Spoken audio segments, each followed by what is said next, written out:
didn't come to console you. I can handle them. Rudisha hiyo. Hii nyumba inatakikana iwe imefurika watu kabisa. Ni mapema sana. Unajua sisi ni akina nani? TB yaweza kuangamiza jamii yako. Usikubali. Matibabu ni bila malipo katika hospitali.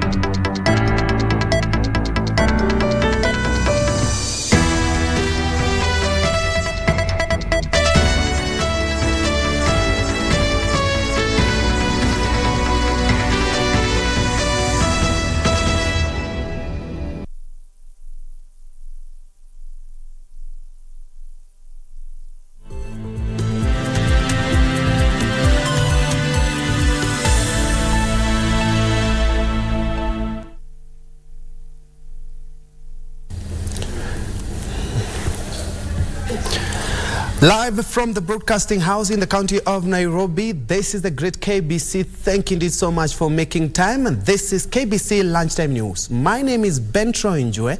Lensa Odingo will be a sign language interpreter for this live newscast. And we would like you to be part of this broadcast. We are live on all our social media platforms. Now, straight to the news. Malindi Member of Parliament Amina Mnyanzi has urged fellow legislators to stop calling her Shakahola MP, as the area was not part of her constituency.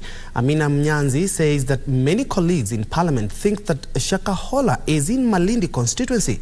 Speaking in Malindi during a meeting, she condemned the controversial preacher Paul Mackenzie's cultic teachings that led to mass deaths in Shakahola. The MP said the controversial preacher has really spoiled the image of Malindi, which is a renowned tourist destination.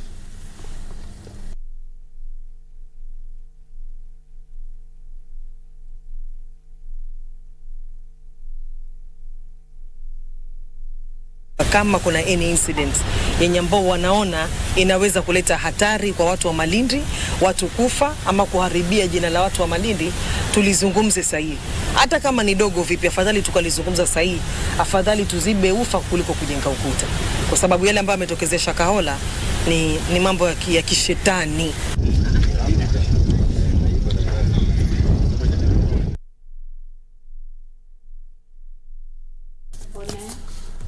Elsewhere, a 21-year-old man from Etono village, Gucha sub-county in Kilifi County is nursing serious burn injuries after his close relatives set him on fire on suspicions that he had stolen an electronic music device during a funeral vigil.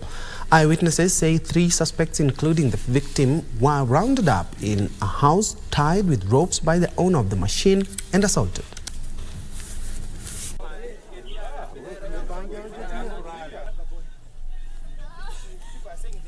As the community policing, tulichukua hatua haraka, tukakimbia pale, tukachukua yule kijana, tukamleta hospitali hapa Etono. Baadaye tukachukua hatua, tukapeleka ripoti polisi.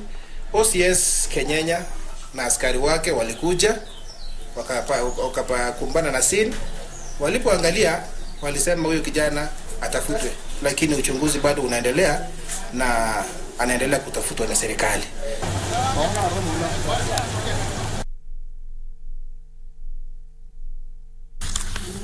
Moving on, residents of Garnier in Kilifi County are threatening to take the law into their own hands if the Kenya Wildlife Service fails to drive away elephants that destroy their crops and interfere with learning activities in the area. They say over 500 elephants have been roaming in the area, causing panic among the residents for the last 3 weeks. They say the jumbos have interfered with learning and rendered farming untenable. Wamekuja wale ndovu wakatafuna mahindi yangu. Nikajaribu sana kupiga madebe, lakini ule mnyama ana tatizo kubwa sana, hawezi kuenda.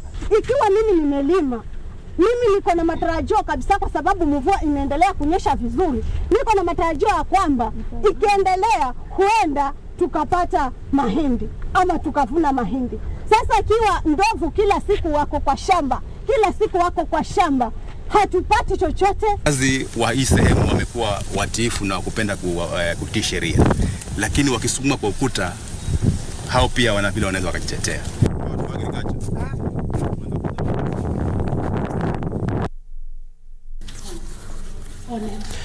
There is need to raise the awareness among school-going children on the need to conserve the environment through activities such as tree planting. This is according to the Management University of Africa Vice-Chancellor, Professor Washington Okea, who says the young generation should actively be involved in mitigation of climate change.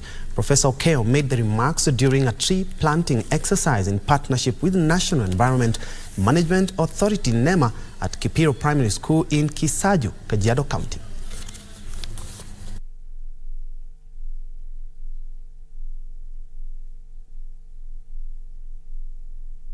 In 2032, we need to plant on the minimum 30 trees per year per individual.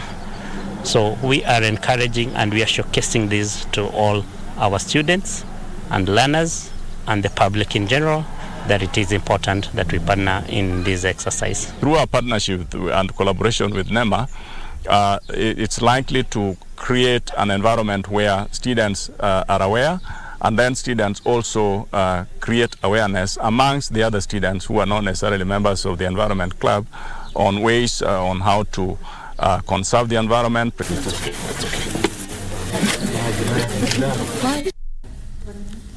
Away from that, Fafi Member of Parliament Salah Yakub has called for an inclusive public participation process on the refugees integration policy. Speaking in Bura East, the lawmaker argued that the host communities must have something to benefit for the challenges they face in hosting refugees. The policy, he said, will guide the process of transitioning refugees camps into integrated settlements.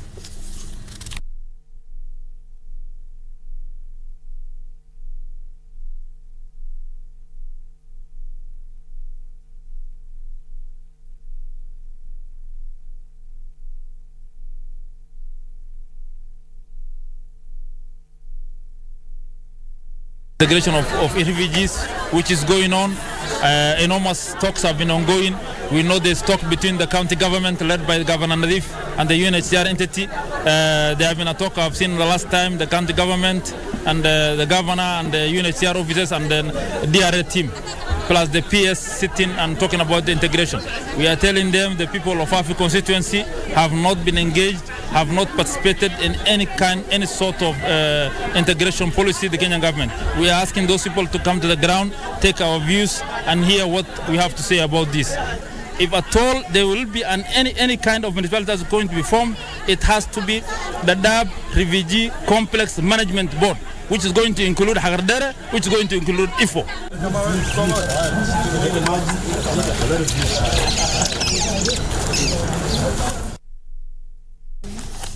Let's have a look at something from the medical field, where kidney dialysis patients at the Kidney Care Hospital in Nairobi County are set to benefit from modern equipment courtesy of a partnership with the Africa Fighting Championship. AFC Vice President Josephine Koluo noted a lot of time is spent in dialysis and the process can be made more bearable if they get a positive distraction.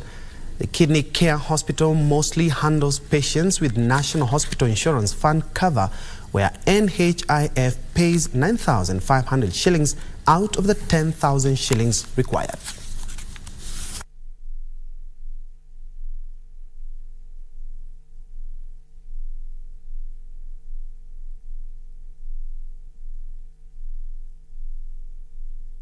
We thought AFC through us and the sponsors, our sponsors and well-wishers, we came together and decided to donate 5 TV sets to this place. We are also appealing to our sponsors. This is a great opportunity for you to give back to the youth, not only by investing in this as a sport, but also bringing up and building the sportsmen.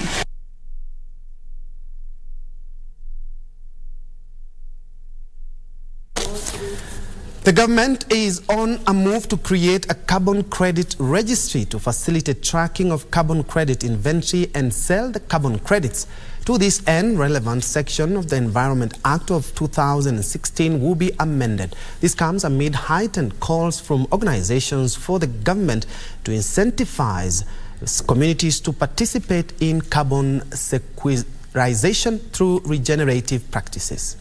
Barely a week ago, President William Ruto signed a memorandum of understanding with Singapore on carbon credit collaboration that will help provide a framework for carbon credit trading between the two countries.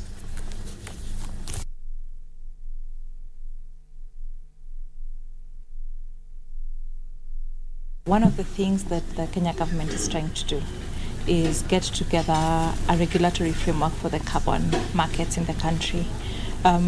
Essentially, it's the next frontier in terms of protecting our biodiversity and our ecosystems. We don't have a regulatory framework, meaning a law specifically for carbon, and that is what is being trying to do. There are lessons to learn from these countries.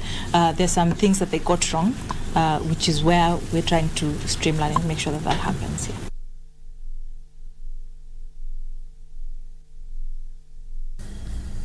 And a few moments ago, the head of state, President William Ruto, officiated over the graduation of 70 graduates on the course number 25 of 2022-2023 at Karen at the National Defense College.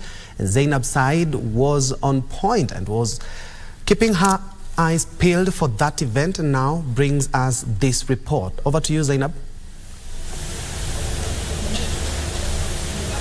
Good afternoon, Bay, Troy, Njue. As you rightly put it, we are coming live from the National Defense College here in Karen, where the President has just moments ago awarded 70 graduates who have been here training for the past 49 weeks in different courses. The graduates are expected to came from different institutions in the country, the military forces also, and also residents or nationals of different countries in Africa. The President challenging the defense force in the country to ensure that the institution is expanded, to ensure that those who are accommodated here, a large number of Kenyans or public servants who are willing to come and take courses here are also accommodated. Also just challenging the same civil servants officers to ensure that they enroll under the NDC to get different courses. This in a bid to ensure that the country has a harmonized workforce working towards a common goal. Among those who have graduated here today are residents of different countries in Africa, also our neighboring countries, Uganda and Tanzania. So it's a story that we are following up, and we will be able to inform our viewers in our subsequent bulletins at 7 and also at 9 p.m. From the National Defense College here in Courage, my name is Zainab Said. Back to you in studio, Bentro Njue. Thank you, Zainab, for that report. And of course, the President underscored the security challenge that we face, including that of banditry in the country. She will be back with a more detailed report in our subsequent bulletin. Now to more stories where preparations for the National Interdenominational Thanksgiving Prayer Day to be held at Busia County Stadium is in top gear. Busia Governor Dr. Paul Otuoma and the Acting County Commissioner Kipchumba Ruto have confirmed the attendance of President William Ruto among other leaders. Dr. Otuoma further said that he had forged a working relationship with the national government to implement main projects like Nasewa EPZ Industrial Park, during of Kisumu, Busia Road and Lower Nzoia Irrigation Project. The Acting County Commissioner Kipchumba Ruto said that security will be beefed up to ensure safety of leaders and visitors who will purpose to attend the event. Hii ni mambo ya serikali ya county government ya Busia na county na national government, na ni kuhudumia wananchi, kwa sababu mwananchi wa Kenya ni yule yule, hakuna ule uko national na mwingine county. The citizen of Kenya is just one. It is just the way katiba imedivide, wewe utafanya kazi hii na wewe utafanya kazi hii. It is a great honor to be visited by the president for a prayerful day. It is also a privilege. So I appeal upon all persons in Busia to attend the prayers day.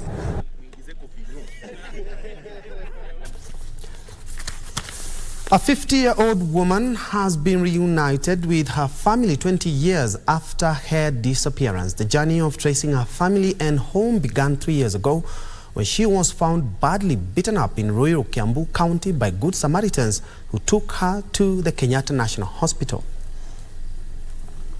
It is joy and disbelief in equal measure for the family of Flores Ngina. The mother of four, who is said to have disappeared 20 years ago without a trace, showed up at Kang'ethe village in Wale location, Machakos County. Alikuwa ameolewa saiti za Kionyweni sub location, lakini akona watoto watano, lakini kutoka kwake hapa alitoka tu na mtoto mmoja msichana. Florence was rescued by Good Samaritans in Ruiru, Kiambu County. We had 3 years since we received this lady from Kenyatta Hospital. We have been taking care of her, protecting her, and then after sometimes we managed to trace her family. Later, she was taken to Mercy Servants of the Poor and Homeless home in Kithioko after efforts to trace her family by the Kenyatta National Hospital failed. When she came, she was unknown, but after sometimes, now she started mentioning the name Gina. And now, from there, she even started now mentioning some villages, some sub-locations, and then we managed now to contact different administration places, and finally we traced this village, and then we traced the family through the area assistant chief. The family is happy to welcome back their kin and is grateful to those involved in making it possible. For Lunchtime News, I'm Alvin Kaunda.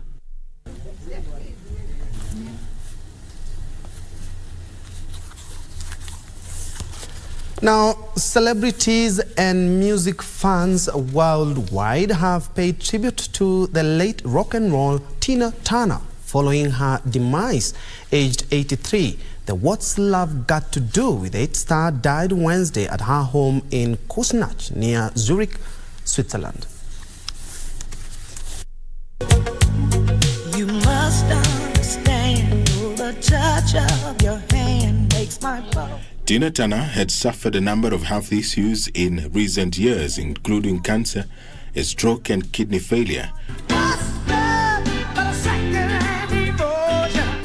She rose to fame alongside her husband Ike in the 1960s with songs including Proud Mary and River Deep, Mountain High. She divorced the abusive Ike in 1978 and went on to find even greater success as a solo artist in the 1980s. Dubbed the Queen of Rock and Roll, Tina Turner was famed for her energetic stage performances and husky, powerful vocals. We all a part of God's great big family. Her death was announced on her official Instagram page. Born in Tennessee, she first found prominence as one of the backup singers for her husband's band, the Kings of Rhythm. Celebrities and fans have paid tribute to the late Tina Turner, Beyonce calling her the epitome of passion and power. You're simply the best. Better than all the rest. The late performer was also lauded by Mariah Carey and Oprah Winfrey for overcoming years of domestic abuse. The Obamas praised her for singing her truth through joy and pain. But whatever the reason, you do it for me. Oh, what's love got to do? It's got to do with it. For Channel 1 News, I am Edward Kabasa. What's love got to do? It's got to do with it. Who needs a heart when a heart can be broken?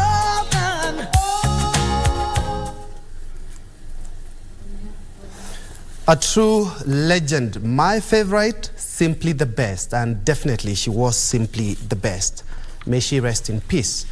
Moving on, the government is calling on the support of all relevant stakeholders, both private and public, in the provision of clean water and sanitation as the country prepares for this year's Kenya Water and Sanitation International Conference and Exhibition.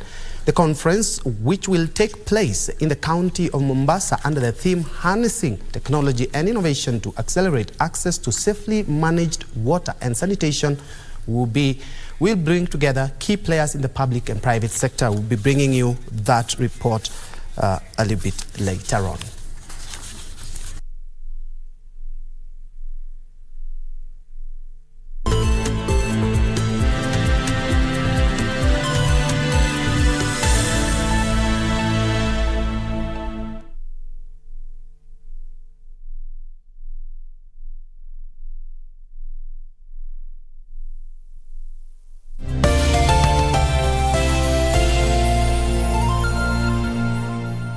Ili kupata sikiza tune hii ya kibeti, bonyeza *811*962#. Haki umefanya vizuri sana kunifikia hii simu sasa. Nimekuwa na stress kutoka asubuhi kabisa. Na ni huyu mtu ambaye alikuwa anapatiana majina ya vitu. Kwani hakutufikiria sisi watu wa Eastern Ukambani? Ni nani alisema ati wife kwa Kiswahili ni mke? Na akasema ati handbaka. Hii inabebwa na mwanamke handbaka. Ati kwa Kiswahili ni kibeti. Huko kwetu mke ili kupata sikiza tune hiyo ya kibeti, bonyeza *811*962#. *811*962#. Sundowner Sunset Date goes county, this time to the land of opportunities. All roads lead to Embu County. Sundowner will be hosted live from the iconic Isaac Walton Inn with a grand collabo.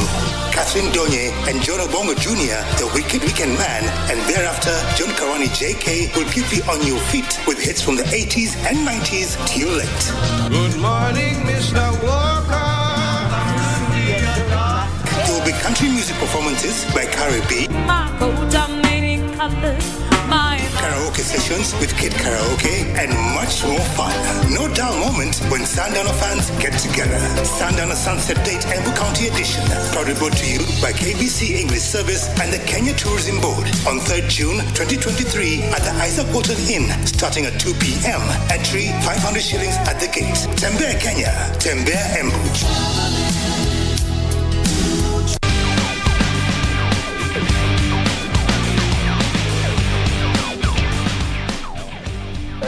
Buda. Umekama na mazawadi za mafanse. Wachana na hizi. Nataka nikuambia kwamba Dunda ndio hivyo tena imerejea ndani ya KBC Channel 1 kuanzia Ijumaa hii itakuwa ndani. Au niaje bro?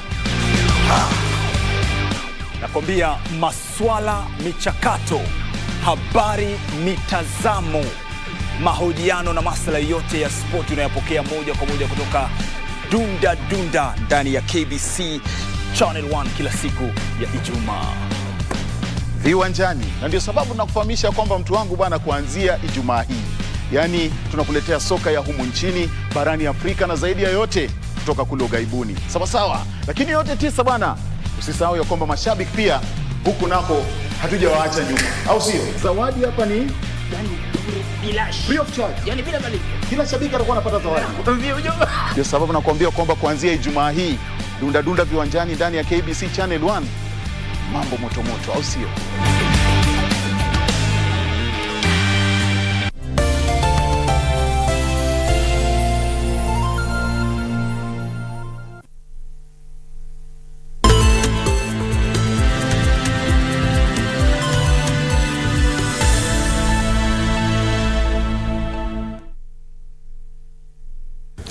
Welcome back to Lunchtime News, and thank you so much indeed for keeping me company. Let's move on.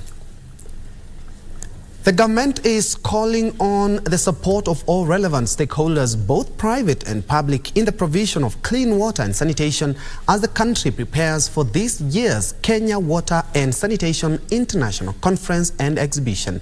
The conference, which will take place in the county of Mombasa under the theme Harnessing Technology and Innovation to Accelerate Access to Safely Managed Water and Sanitation for All, will bring together key players in the public and private sector to discuss effective water management approaches and universal access to the commodity by all Kenyans. The conference hopes to bring together over 1,000 participants and 200+ exhibitors, even as the Water and Sanitation Principal Secretary Dr. Kiprono Rono called for the implementation of the discussions and deliberations that will be made during the event. Of the conference is to bring together stakeholders to exchange knowledge and information in order to overcome the challenges and also achieve the Sustainable Development Goal number 6 through innovation and technology. Not only on innovations and technology, but we are looking at climate smart. The issue is that are we able to build resilience? Are we able to adapt? Are we able to look at mitigation as we employ the innovations and technologies? The critical link which is missing, which we need to focus on, is to manage water. The bigger challenge in this country when it comes to water is not only water harvesting, it is water management. And the moment we talk to that topic, that could be the most important component for the success of delivery on this critical SDG call number 6.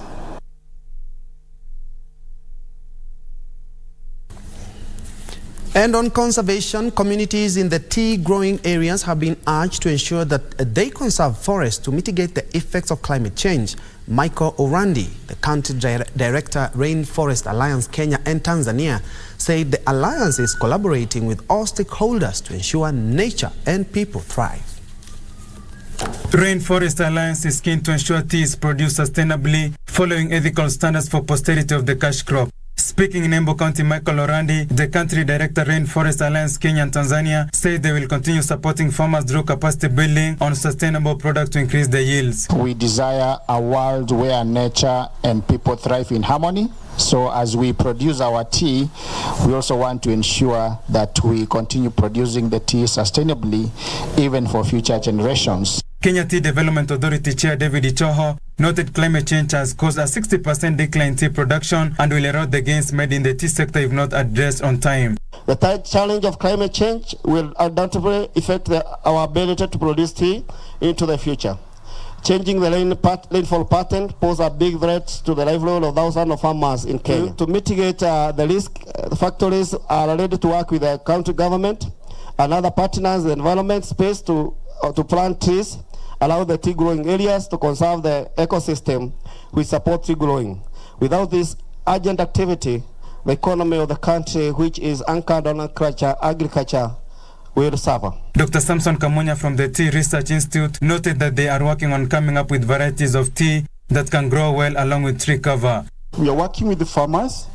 The other thing that we are doing is to fill solutions to climate change by ensuring that going forward we shall be practicing low to neutral carbon tea cultivation. Our young girls here have talked about trees.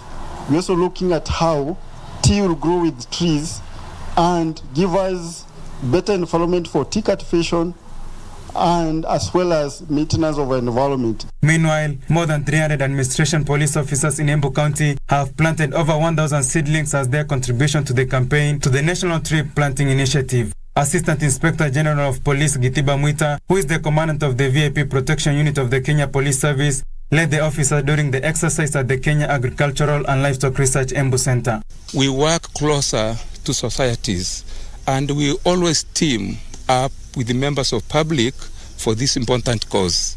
And we encourage that all administration policemen and the women, wherever they are, to make sure the government's agenda of planting trees is done and it is done to the maximum. Not only police, other institutions, even universities, we link it with them, including the students, so that we achieve what we need to do. We are calling it partnership.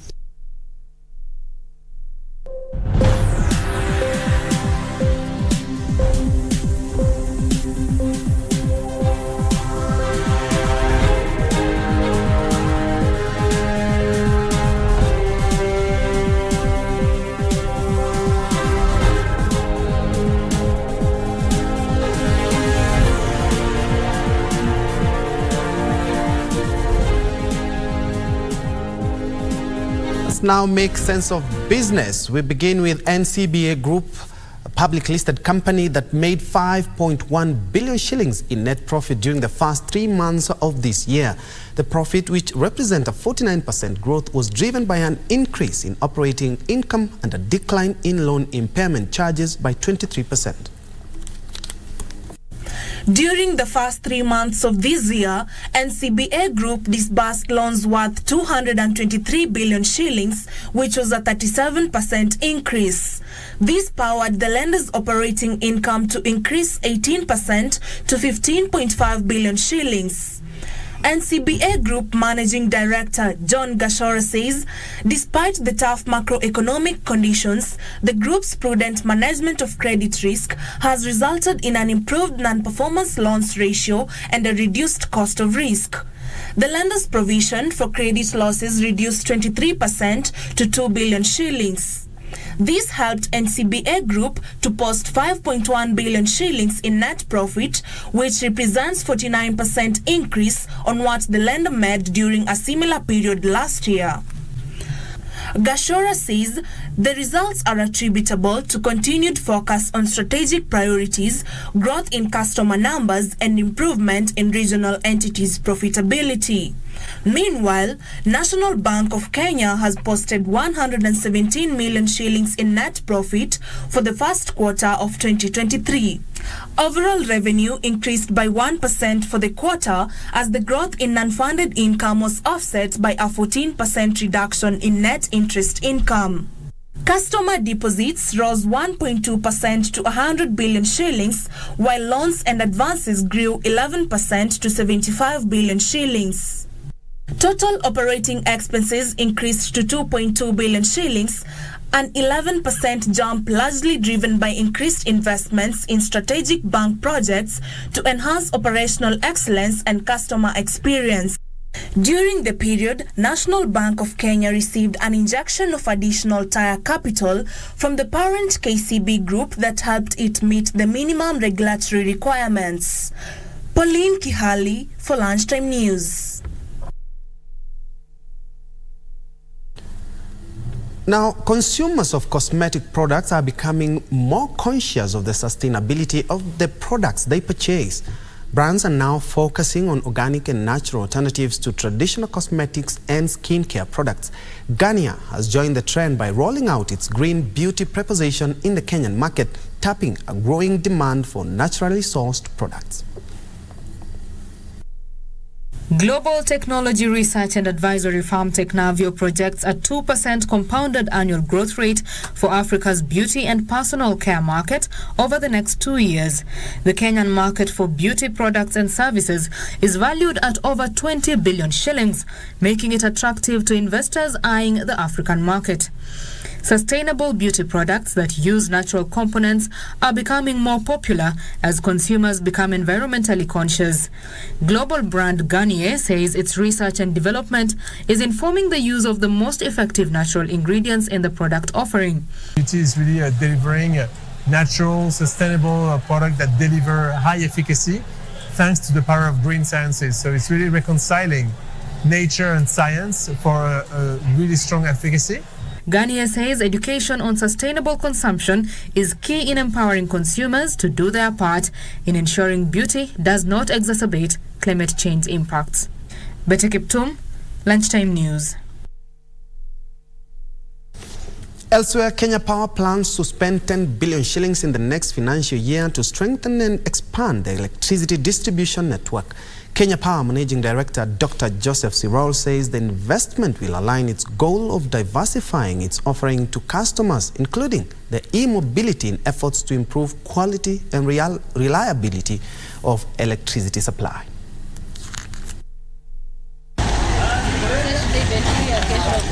The point of contention in this country in rolling out electric vehicles is the issue of infrastructure, but players are now coming together to say that that is no longer an issue. According to Kenya Power, its customer base has grown from 2.7 million customers a decade ago to the current 9 million customers.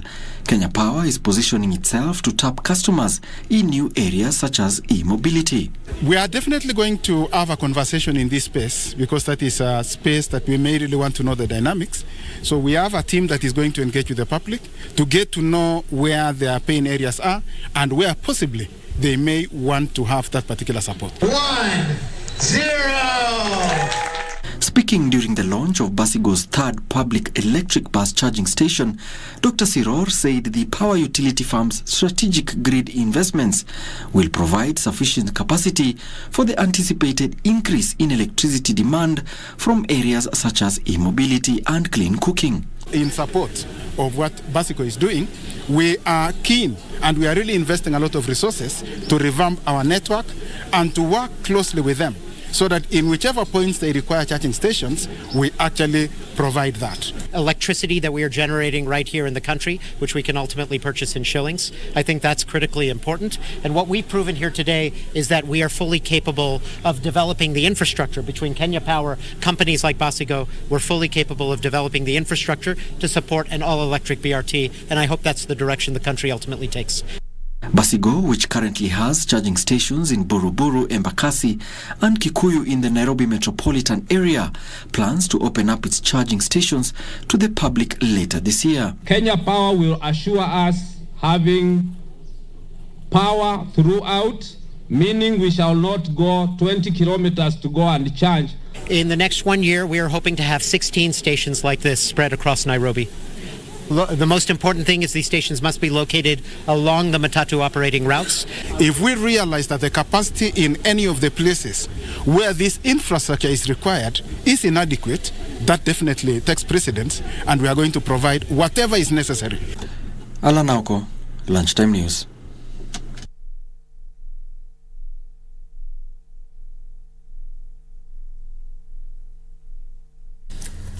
Moving on, 9 out of 10 Japanese farms feel a sense of crisis about the country's accelerating birth rate decline, with few hopeful that Prime Minister Fumio Kishida's government can arrest the fall. Kishida unveiled a plan in March to reverse the birth rate trend, a problem that has worsened, threatening to further shrink the country's workforce and sap consumer demand. Here are the details of this and more in our news from across the world. Measures to reverse the birth rate trend include expanding child allowance provisions, increasing paid parental leave, and providing subsidies for fertility treatment. This comes after the government revealed that annual birth rates last year had dipped below 800,000 for the first time 8 years earlier than expected. Like other major industrial economies, Japan is raising the retirement age and encouraging more women to work as its population ages. Unlike some countries, however, it has not sought out large numbers of foreign workers to fill its job vacancies. Elsewhere, Chinese peonies, the colorful perennials native to Asia, are being exported to countries around the world from Heze City. This year marks the first large-scale export of fresh-cut Chinese peonies heading for countries like Russia, the United States and Singapore. Fresh-cut Chinese peony flowers produced in the city account for over 60% of the total in China. This year, Heze City is expecting a copious harvest, with output projected to reach nearly 100 million stems, an increase of nearly 50% from a year ago. Finally, food prices in the UK continue to surge at the fastest rate in nearly 45 years in April, with staples like sugar, milk and pasta up sharply. The rate at which grocery prices rose slowed marginally in the year to April, but at 19.1% is close to record highs. It comes as the overall UK inflation rate fell sharply to hit single figures for the first time since last August. However, it did not decline as much as expected, and the Chancellor said food prices remained worryingly high. The inflation rate has shot up over the last 18 months as food and energy prices have soared, leaving many households feeling squeezed. Inflation was 8.7% in the year to April, down from 10.1% in March, but above the 8.2% figure expected. This does not mean prices are coming down, only that they are rising less quickly.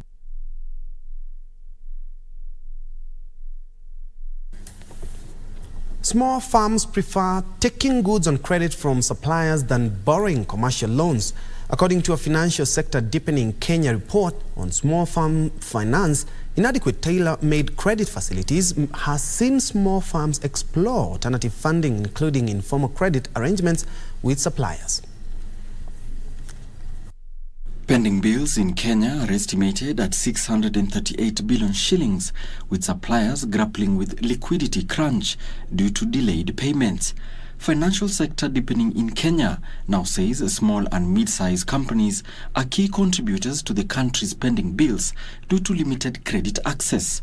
According to the FSD report, most small businesses prefer taking goods on credit from suppliers instead of borrowing from commercial loans to buy the supplies. As you think about supplier credit, and especially from large firms who are supplying and maybe they don't pay their bills, on time, that can be a real problem for small firms, and it can make their businesses, again, face that volatility because they can't predict when they're going to get the payment. And if they don't get that payment, then they can't buy the raw goods. This has seen suppliers grapple with low liquidity. People basically bought things on credit. I'll write you a check, but I'm going to put a date on it when there'll be money there. That's a way of delaying payment. That's a credit tool that was kind of innovated, if I can say, based on that paper check. The rigid lending regime has been blamed for low credit access among small firms. Maybe the banks can do more lending to the suppliers to enable them to do more credit to the small firms. And that's a channel that can be very, very productive for the overall economy and lift everybody up at the same time. According to the report, women business owners took higher value loans than men, averaging 33,000 shillings and 28,000 shillings respectively. Agri-processing firms took higher value loans than services or light manufacturing, with the firms taking an average of 42,500 and 30,000 shillings respectively.